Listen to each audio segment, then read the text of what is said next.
ಅರ್ಕಧಾಮದ ಶ್ರೀ ಯೋಗಿ ಶ್ರೀನಿವಾಸ ಅರ್ಕರವರ ನೇತೃತ್ವದಲ್ಲಿ ಪರಶುರಾಮ ಜಯಂತಿ, ಅಕ್ಷಯ ತೃತೀಯ ಹಾಗೂ ಬಸವ ಜಯಂತಿಯನ್ನು ಆಚರಿಸಲಾಗಿತ್ತು. ಅರ್ಕ ಮಹಾಗಣಪತಿಗೆ ವಿಶೇಷ ಪೂಜೆ ಮಾಡಿದರು. ಭಕ್ತಾದಿಗಳು ಆಗಮಿಸಿ ದೇವರ ಆಶೀರ್ವಾದವನ್ನು ಪಡೆದು ಪ್ರಸಾದವನ್ನು ಸ್ವೀಕರಿಸಿದರು. ಈ ದಿನದಂದು ಅರ್ಕಧಾಮದಲ್ಲಿ ಅನ್ನದಾಸೋಹ ಭವನ ಹಾಗೂ ಮೂಲ ಭವನದ ಗುದ್ದಲಿ ಪೂಜೆಯನ್ನು ಮಾಡಿದರು. ಶ್ರೀ ಯೋಗಿ ಶ್ರೀನಿವಾಸ ಅರ್ಕರ್ ಅವರು ಹಲವಾರು ವಿಷಯವನ್ನು ಕುರಿತು ಮಾತನಾಡಿದರು. ಈ ಕಾರ್ಯಕ್ರಮದಲ್ಲಿ ಶಿವಣ್ಣರವರು, ಡಾಕ್ಟರ್ ಆಂಜನೇಯ ಮೂರ್ತಿರವರು ಹಾಗೂ ಭಕ್ತಾದಿಗಳು ಭಾಗವಹಿಸಿ ಕಾರ್ಯಕ್ರಮವನ್ನು ಯಶಸ್ವಿಗೊಳಿಸಿದರು.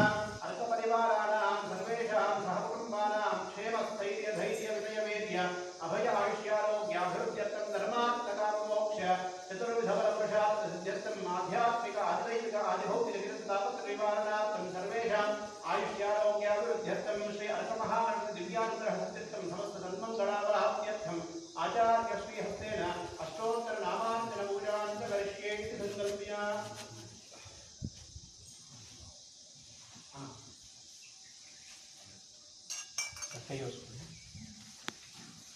संकल्प ಮಾಡಿದ್ರೆ ಯಾರಾದರೂ ಸಂಕಲ್ಪ ಮಾಡಿ ಅಶ್ರೇಯಮಾನ ಸಮುದ್ರೋ ಭವಸ್ಯ ಶಿವಣ್ಣಾಮದೇಸ್ಯ सहकुटुंबानां क्षेमस्थैर्य धैर्य विजय वीर्य आयुष्यारोग्यावृद्ध्यर्थं प्रभाकरनामधेयस्य सहकुटुंबानां रघुनामधेयस्य सहकुटुंबानां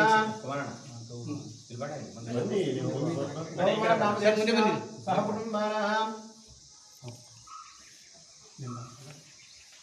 संकल्प नक्षत्रे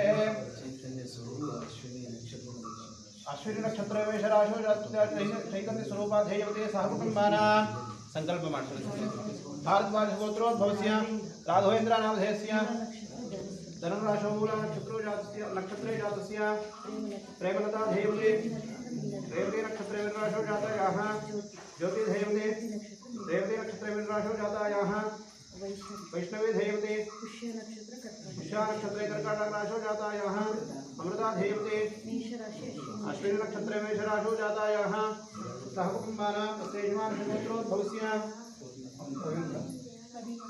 रवि मंडलगोत्रोद्भवस्य ಈ ದಿನ ಏನು ನಮ್ಮ ಆರ್ಕ ಮಹಾರಾಮ ಪ್ರಸ್ತುತ ಆರ್ಕ ಮಹಾರಾಮ ಪ್ರಾರಂಭವಾಗಿ ನನ್ನ ಪ್ರಕಾರವಾಗಿ ಆಗ್ಲಿಂದಲೂ ಸಹ ನಾವು ತುಂಬ ಒಡನಾಟವನ್ನು ಇಟ್ಕೊಂಡು ಬರ್ತಕ್ಕಂಥದ್ದನ್ನು ಮಾಡ್ತಾ ಇದ್ದೀವಿ. ಆದರೆ ಇವತ್ತು ಆರ್ಕ ಮಹಾರಾಮ ಸಂಸ್ಥೆಯ ವತಿಯಿಂದ ಏನು ನಮ್ಮ ಹಿಂದೂ ಸನಾತನ ಧರ್ಮದ ಸಂಬಂಧ, ನಮ್ಮ ನಾಡು ನುಡಿ ಸಂಸ್ಕೃತಿ ಆಚಾರ ವಿಚಾರಗಳನ್ನು ಅಂತಾರಾಷ್ಟ್ರೀಯ ಮಟ್ಟದಲ್ಲಿ ಪ್ರಚಾರವನ್ನು ಮಾಡಬೇಕು. ಜೊತೆಗೆ ನಾವು ಅಂದಿನ ಜನರಿಗೆ ನಮ್ಮ ಆಚಾರ ವಿಚಾರಗಳನ್ನು ತಿಳಿಸಬೇಕು ಅನ್ನೋ ಕಾರಣಕ್ಕೋಸ್ಕರವಾಗಿ ನಿರಂತರವಾಗಿ ನಮ್ಮ ಶ್ರೀ ಶ್ರೀ ಶ್ರೀ ಶ್ರೀನಿವಾಸ ಆರ್ಕ ಸ್ವಾಮೀಜಿಯವರು ನಿರಂತರವಾಗಿ ವಿದೇಶವನ್ನು ಪ್ರವಾಸ ಮಾಡಿಕೊಂಡು ಬರ್ತಾ ಇದ್ದಾರೆ. ಅದೇ ರೀತಿಯಲ್ಲಿ ಈಗಲೂ ಸಹ ಅಂದರೆ ದಿನಾಂಕ 2/5/2025ರಿಂದ ದಿನಾಂಕ 22/7/2025 ತನಕ ಸ್ವಿಟ್ಜರ್ಲ್ಯಾಂಡು, ಕೆನಡಾ, ಆಸ್ಟ್ರೇಲಿಯಾ, ಇಂಗ್ಲೆಂಡು ಹಲವಾರು ದೇಶಗಳ ಒಂದು ಧರ್ಮ ಪ್ರಚಾರದ ಕಾರ್ಯಕ್ರಮವನ್ನು ಹಮ್ಮಿಕೊಳ್ಳತಕ್ಕಂಥದ್ದನ್ನು ಮಾಡಿದ್ದಾರೆ. ಗುರುಜಿಯವರಿಗೆ ನಮ್ಮ ನಾಡಿನ ಪರವಾಗಿ, ನಾಡಿನ ಜನತೆಯ ಪರವಾಗಿ ಶುಭಾಶಯಗಳನ್ನು ತಿಳಿಸ್ತಾ, ಏನು ಕ್ಷೇಮವಾಗಿ ಹೋಗಿ ಎಲ್ಲ ಧರ್ಮ ಪ್ರಚಾರವನ್ನು ಮಾಡಿ ಹಾಗೆ ಕ್ಷೇಮವಾಗಿ ವಾಪಸ್ ಬರಲಿ ಅಂತ ಹೇಳಿ ಅವ್ರಿಗೆ ಹಾರೈಸ್ತಾ, ಈ ದಿನ ನಾವೆಲ್ಲರೂ ಸಹ ಈ ಒಂದು ಕಾರ್ಯಕ್ರಮದಲ್ಲಿ ಭಾಗಿಯಾಗಿದ್ದೀವಿ. ಮತ್ತೆ ಜೊತೆಗೆ ಆರ್ಕ ಮಹಾರಾಮರ ವತಿಯಿಂದ ಬರೀ ಧರ್ಮ ಪ್ರಚಾರವಲ್ಲದೆ ಶೈಕ್ಷಣಿಕ ಮತ್ತು ಸಾಮಾಜಿಕ ಕ್ರಾಂತಿಗಳನ್ನು ಮಾಡ್ತಕ್ಕಂಥ ಒಂದು ಕಾರ್ಯಕ್ರಮಗಳನ್ನು ಸಹ ಮಾಡ್ಕೊಂಡು ಬರ್ತಾ ಇದ್ದಾರೆ. ಆ ನಿಟ್ಟಿನಲ್ಲಿ ಇವತ್ತು ಏನು ಮಕ್ಕಳುಗಳಿಗೆ ಒಂದು ಅನುಕೂಲ ಆಗದ ಕಾರಣಕ್ಕೋಸ್ಕರವಾಗಿ ವಸತಿ ಒಂದು ಕಟ್ಟಡಕ್ಕೋಸ್ಕರವಾಗಿ ಕಟ್ಟಡಕ್ಕೋಸ್ಕರವಾಗಿ ಬುದ್ಧಿ ಪೂಜೆ ಕಾರ್ಯಕ್ರಮ, ಜೊತೆಗೆ ಅನ್ನದಾಸೋಹ ಕಟ್ಟಡದ ಕಾರ್ಯಕ್ರಮವನ್ನು ಸಹ ಇವತ್ತು ಹಮ್ಮಿಕೊಳ್ಳಲಾಗಿದೆ. ಹಾಗಾಗಿ ಎಲ್ಲರೂ ಸಹ ಆ ಒಂದು ಕಾರ್ಯಕ್ರಮದಲ್ಲಿ ಭಾಗಿಯಾಗಿ ಕಾರ್ಯಕ್ರಮ ಯಶಸ್ವಿಗೊಳಿಸಿ, ಜೊತೆಗೆ ನಾವು ಏನು ಆರ್ಕ ಮಹಾರಾಮ ಇದೆ, ಆರ್ಕ ಮಹಾರಾಮದ ಅಭಿವೃದ್ಧಿಗಾಗಿ ನಾವೆಲ್ಲರೂ ಸಹ ಒಬ್ಬರಿಗೊಬ್ಬರು ಸಹಕಾರವನ್ನು ಕೊಟ್ಟಂತ ಕೆಲಸವನ್ನು ಮಾಡೋಣ ಅಂತ ಹೇಳಿ ಮೂಲಕ ತಿಳಿಸ್ತಾ, ಈ ದಿನ ಈ ಒಂದು ಕಾರ್ಯಕ್ರಮದಲ್ಲಿ ನಾವೆಲ್ಲರೂ ಕರೆಸಿ ಕಾರ್ಯಕ್ರಮದಲ್ಲಿ ಭಾಗಿಯಾಗಲಿಕ್ಕೆ ಅವಕಾಶ ಮಾಡಿಕೊಟ್ಟ ಎಲ್ಲರಿಗೂ ಸಹ ಅಭಿನಂದನೆಗಳನ್ನು ಸಲ್ಲಿಸ್ತಾ, ಗುರುಜಿಯವರಿಗೆ ವಂದಿಸ್ತಾ ನನ್ನ ಮಾತನ್ನು ಮುಗಿಸ್ತಾ ಇದ್ದೇನೆ.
ಯಾಕೆಂದ್ರೆ ಸಂಸ್ಕೃತದ ನಾವು ಸ್ವಲ್ಪ ಹೇಳ್ತೀನಿ ಅಂದರೆ ಪ್ರಾರಂಭದಲ್ಲಿ ದೇವರನ್ನು ನಮ್ಮ ಮೂಲ ಭಾಷೆ, ನಮ್ಮೆಲ್ಲರ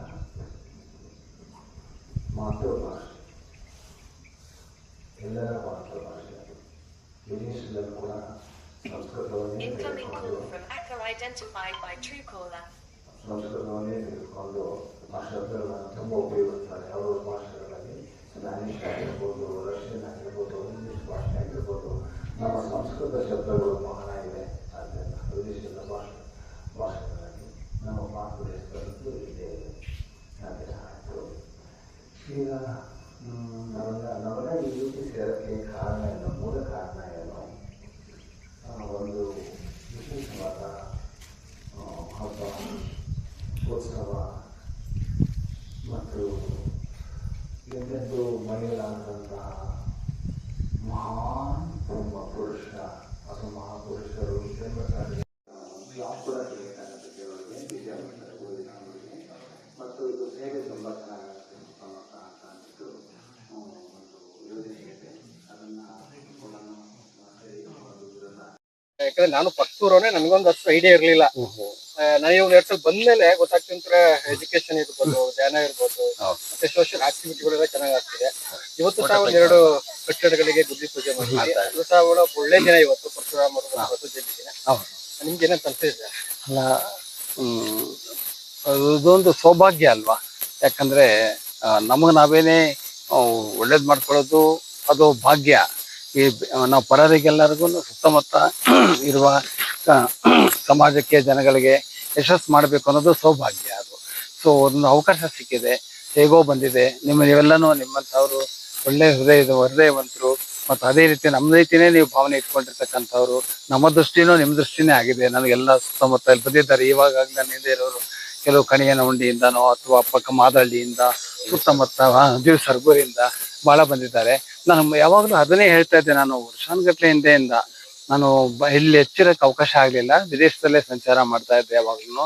ಯಾಕಂದ್ರೆ ಅಲ್ಲಿ ತುಂಬಾ ಜನಗಳು ಪ್ರಧಾನಮಂತ್ರಿಗಳಿಂದ ಹಿಡಿದು, ಪಾರ್ಲಿಮೆಂಟ್ಸಿಂದ ಹಿಡಿದು, ಕೆಲಸ ಯೂನಿವರ್ಸಿಟೀಸ್ಗಳಿಂದ ಹಿಡಿದು, ನನಗೆ ಪಬ್ಲಿಕ್ ಇನ್ಸ್ಟಿಟ್ಯೂಷನ್ಸ್ ಇಂದ ಹಿಡಿದು ತುಂಬಾ ದಿನಗಳು ಕರೀತಾ ಇದ್ರಲ್ಲ. ಆಮೇಲೆ ವಿಜ್ಞಾನಿಗಳ ಸಮ್ಮೇಳನದಲ್ಲೂ ಕೂಡ. ಹಾಗಾಗಿ ಅಲ್ಲಿ ದೇಶಗಳಲ್ಲಿ ಸಂಸ್ಥೆಗಳು ತುಂಬಾನೇ ಅಫಿಷಿಯಲ್ ಆಗಿ ಆಗ್ಬಿಟ್ಟಿವೆ ಈಗ. ಸೆಂಟರ್ ಫಾರ್ ಕಾನ್ಶಿಯಸ್ ಅವೇರ್ನೆಸ್ ಅಂತ ಹೆಸರು ಇರ್ಲಿ. ಸೊ ಹಾಗಾಗಿ ನನಗೆ ಇಲ್ಲಿ ಗಮನ ಕೊಡಕ್ಕಾಗಿರ್ಲಿಲ್ಲ. ಇತ್ತೀಚೆಗೆ ಬಂದ ಮೇಲೆ ನನಗೆ ಒಂದು 5-6 years ಇಂದ ಹೆಚ್ಚು ಕಾಲ ಕಳೀತಾ ಇದೆ ನಮ್ಮ ದೇಶದಲ್ಲಿ. ಯಾಕಂದ್ರೆ ನಾನು ಹುಟ್ಟಿದ ದೇಶ ಇದು. ನಮ್ಮ ಕೊಡುಗೆ ಕೊಡ್ಲೇಬೇಕು ನಾವು ಇಲ್ಲಿ. ಸೊ ಮೂಲದಲ್ಲಿ ಬರ್ಬೇಕಲ್ವಾ? ಹಾಗೆ ಬಂದಾಗ ಅಕ್ಕಪಕ್ಕ ನಮ್ಮ ಹಳ್ಳಿ ಸುತ್ತಮುತ್ತ ಇರೋದು ಅವರು ನಮ್ಮ ಮೊದಲನೆಯ ಬಾಂಧವರು. ಇಲ್ಲಿ ಅವರುಗಳಿಗೆ ಸೇವೆ ಸಲ್ಲಬೇಕು. ಅಲ್ಲಿಂದನೂ ಪ್ರಾರಂಭ ಆಗಬೇಕು. ಚಾರಿಟಿ ಬಿಗಿನ್ಸ್ ಅಟ್ ಹೋಮ್ ಅಂತ ಹೇಳ್ತಾರೆ. ಇಲ್ಲಿ ನಮ್ಮ ಒಳ್ಳೇದು ಏನಾದ್ರು ಇದ್ರೆ, ಕೊಡುಗೆ ಇದ್ರೆ, ನಮ್ಮ ಒಂದು ಏನು ಸೇವೆ ಇದ್ರೆ ಇಲ್ಲಿಂದಲೇ ಸ್ಟಾರ್ಟ್ ಮಾಡ್ಬೇಕಂತೆ. ನೀವಿರೋ ಕಡೆಯಿಂದ ಪ್ರಾರಂಭಿಸ್ಬೇಕು. ನಿಮ್ಮ ಮನೆಯಿಂದ, ನಿಮ್ಮ ಅಕ್ಕಪಕ್ಕದಿಂದ, ನಿಮ್ಮ ಹಳ್ಳಿಯಿಂದ ಹಾಗೆ ಪ್ರಾರಂಭ ಮಾಡಿ ಬೆಳೀತಾ ಹೋಗ್ಬೇಕದು ಇರ್ಲಿ ಇದು. ಸೊ ಹಾಗಾಗಿ ಇದು ಪ್ರಾರಂಭ ಆಯ್ತು ಇತ್ತೀಚೆಗೆ. ನಾನು ಹೇಳ್ತಾ ಇದ್ದೆ ಆವಾಗ್ಲಿಂದ 35 108 ಹಳ್ಳಿ ನಾನು ಅನ್ಕೊಳ್ತಾ ಇದ್ದಿದ್ದು. ಅರ್ಕಧಾಮದಲ್ಲಿ ಸುತ್ತಮುತ್ತ ವೃತ್ತದಲ್ಲಿ 108 ಹಳ್ಳಿಗಳಲ್ಲಿ ಅಟ್ಲೀಸ್ಟ್ ಅಷ್ಟು ಮಾತ್ರ ಕವರ್ ಮಾಡಕ್ ಪ್ರಯತ್ನ ಪಡೋಣ ಅಂತ. ಬೇರೆ ಹಳ್ಳಿಗಳಿಗೂ ಬೇಕು ಎಲ್ಲರಿಗೂ ಸೇವೆನ, ಆದ್ರೂ ಕೂಡ ಅಲ್ಲಿ ಈ ರೀತಿ ಅವ್ರಿಗೆ ಔಷಧ, ಇದು ಮೆಡಿಕಲ್ ಹೆಲ್ಪ್ ಇದೆಯಾ ಅವ್ರಿಗೆ, ಮತ್ತು ನೀರಿನ ಸೌಲಭ್ಯ ಇದೆಯಾ, ಶೌಚಾಲಯಗಳು ತುಂಬಾ ಚೆನ್ನಾಗಿವೆಯಾ ಅವ್ರಿಗೆ, ಇನ್ನೇನಾದ್ರೂ ರೋಡ್ ಎಲ್ಲ ಸರಿಗಿದೆಯಾ ಅಲ್ಲಿ ಓಡಾಡಕ್ಕೆ ಅಟ್ಲೀಸ್ಟ್ ಕಂಫರ್ಟಬಲ್ ಆಗಿ, ಅದು ಬೀಳಬಾರ್ದು ಯಾರನ್ನು. ಅಟ್ಲೀಸ್ಟ್ ಕಾರ್ ಹೋಗದೆ ಹೋಗ್ಲಿ, ನಡ್ಕೊಂಡಾದ್ರು ಸಂತೋಷವಾಗಿ ಆರಾಮಾಗಿ ಹೋಗ್ಬೇಕು. ಆ ರೀತಿ ಇರ್ಬೇಕು. ಕೆಲವು ಕಡೆ ಅದು ಸರಿಗಿಲ್ಲ, ಹಂಗೂ ಎಲ್ಲ ಇದೆ. ಸೊ ನಮ್ಮ ಪಾಪ ಸರ್ಕಾರ ಅವ್ರ ಕೈಲಾದಷ್ಟು ಅವ್ರು ಮಾಡ್ತಾರೆ. ಆದ್ರೂ ಕೂಡ ನಾವುಗಳನ್ನು ಸರ್ಕಾರ ತಾನೇ ಇನ್ನೇನೆ ಒಂದು ದೃಷ್ಟಿಯಲ್ಲಿ ನಾವು ಅವ್ರ ಭಾಗಿಗಳಲ್ಲ. ನಾವೇ ಅವ್ರಿಗೆಲ್ಲ ವೋಟ್ ಹಾಕಿ ಎಲೆಕ್ಷನ್ ನಲ್ಲಿ ನಿಲ್ಸಿರೋದು. ಈಗಿದ್ಮೇಲೆ ನಾವು ಪರಸ್ಪರ ಕೋಆಪರೇಟ್ ಮಾಡ್ಕೊಂಡೇ ಬೆಳೆಸ್ಬೇಕು. ಹಾಗಾಗಿ ಏನಾದ್ರು ಸಣ್ಣ ಸಣ್ಣ ಸೇವೆಗಳು, ಈ ರೀತಿ ಉದಾಹರಣೆಗೆ ಹೊಲಿಗೆ ಮಿಷಿನ್ಗಳನ್ನ ಕೆಲವು ಹಳ್ಳಿಗಳಿಗೆ ಕೊಡಬೇಕು ಅಂತ ಯೋಚನೆ ಮಾಡಿದೆ. ಕೆಲವರು ಪಾಪ ಸಂಸಾರದಲ್ಲಿ ಹೆಚ್ಚು ಅವ್ರಿಗೆ ಸಪೋರ್ಟ್ ಇಲ್ಲ, ಅವ್ರಿಗೆ ಏನೂ ಸಹಾಯ ಇಲ್ಲ, ಹೀಗಾಗ್ಬಿಟ್ಟು ಅವ್ರಿಗೆ ವಿದ್ಯೆನೂ ಇಲ್ಲ, ಏನ್ ಮಾಡ್ಬೇಕೋ ಗೊತ್ತಿಲ್ಲ ಅಂತವ್ರಿಗೆಲ್ಲ ಇಂಥದ್ದೆಲ್ಲ ಟ್ರೈನಿಂಗ್ ಕೊಟ್ಟು ಅವ್ರಿಗೆ ನಾವು ಇಂಡಿಪೆಂಡೆಂಟ್ ಆಗಿ ನೀವು ಇರ್ಬೋದು, ನೀವು ಕಲೆ ಕಲ್ತ್ಕೊಳ್ಬೋದು ಅಂತ ಹೇಳಿ ನೀವು ನಿಮ್ಮ ಸ್ವಾವಲಂಬಿಗಳಾಗ್ಬೋದು, ನೀವು ಅರ್ನ್ ಮಾಡ್ಕೊಂಡು ನಿಮ್ಮ ಒಂದು ಗೌರವಯುತವಾದ ಜೀವನ ನಡೆಸ್ಬೋದು ಹೆಚ್ಚಾಗಿ ಅಂತ ಹೇಳ್ಬಿಟ್ಟು ಅದೊಂದು ಯೋಜನೆ. ಉದಾಹರಣೆಗೆ ಗುರುಕುಲ ಪ್ರಾರಂಭ ಆಗಿದೆ. ಗುರುಕುಲ ಅಂದ್ರೆ ಏನರ್ಥ ಅಂದ್ರೆ ನಮ್ಮ ದೇಶದ ನಮ್ಮ ಪ್ರಾಂತ್ಯದ ನಮ್ಮ ಒಂದು ವರ್ಗದವರ ಆಚಾರ ವಿಚಾರಗಳು ಪರಂಪರೆಗಳಲ್ಲಿ ಬಹಳ ಶಕ್ತಿ ಇದೆ, ಜ್ಞಾನ ಇದೆ, ಪ್ರತಿಭೆ ಅಡಗಿದೆ, ಏನೇನೋ ಅಪೂರ್ವವಾದಂತ ಲೋಕ ಕಲ್ಯಾಣ ಆಗ್ತಕ್ಕಂಥ ಸಂದೇಶಗಳೆಲ್ಲ ಅಡಗಿವೆ. ಅದೆಲ್ಲ ನಿಮ್ಗೆ ಹೇಳ್ಕೊಡಕ್ಕೆ ಸಮಯ ಇಲ್ಲ. ಎಷ್ಟೋ ಜನಕ್ಕೆ ತಂದೆ ತಾಯಿಗಳಿಗೂ ಪಾಪ ಅದು ಗೊತ್ತಿಲ್ಲ ಅದೆಲ್ಲಾನು. ಯಾಕಂದ್ರೆ ಅವರು ಕೆಲಸ ಕಾರ್ಯಗಳಲ್ಲಿ ನಿರತರಾಗಿರ್ತಾರಲ್ಲ, ಮಕ್ಕಳು ನೋಡ್ಕೊಳ್ಬೇಕು, ಸಮಸ್ಯೆಗಳ ಬಗೆಹರಿಸ್ತಾ ಇರ್ಬೇಕು, ಸಂಪಾದನೆ ಮಾಡ್ತಾ ಇರ್ಬೇಕು. ಈಗಂತೂ ಟ್ಯಾಕ್ಸ್ಗಳು ಅಂತ ಎಲ್ಲ ಕಟ್ಟಿ ಪಾಪ ಅವ್ರ ಕೈಲಿ ಏನೂ ಇರೋದಿಲ್ಲ ಅವ್ರಿಗೆ ಮನೆಗೆ ಹೋಗ್ಬೇಕಾದ್ರೆ. ಅದೆಲ್ಲನೂ ಇರ್ಲಿ ಮುಂದೆ. ಸೊ ಹೀಗಾಗಿ ಆಗಿರ್ಬೇಕಾದ್ರೆ ಅಟ್ಲೀಸ್ಟ್ ಗುರುಕುಲದಲ್ಲಿ ಅಂತ ಮಕ್ಕಳಿಗೆಲ್ಲಾನು ಇನ್ನೂ ಹೆಚ್ಚು ಅವ್ರಿಗೆ ಇಲ್ಲಿ ಹೆಚ್ಚು ಟೈಮ್ ಕಳೀತಾರಲ್ಲ, ಅವ್ರಿಗೆ ಎಲ್ಲೇನೆ ಅವ್ರಿಗೆ ಹೇಗೆ ಸ್ವಾವಲಂಬಿಗಳಾಗಿರ್ಬೇಕು, ಹೇಗೆ ಸ್ವತಂತ್ರ ಜೀವಿಗಳಾಗಿರ್ಬೇಕು, ಹೇಗೆ ಆಲೋಚನೆ ಮಾಡಬಹುದು ನೀವು, ಮತ್ತು ನಿಮ್ಮ ನ್ಯಾಚುರಲ್ ಆಗಿರ್ತಕ್ಕಂಥ ನಿಮ್ಮ ನ್ಯಾಚುರಲ್ ಜಸ್ಟಿಸ್ ಏನು, ಹ್ಯೂಮನ್ ರೈಟ್ಸ್ ಏನು, ಫಂಡಮೆಂಟಲಿ ನಿಮ್ಗೆ ಎಷ್ಟು ಅಧಿಕಾರಗಳಿವೆ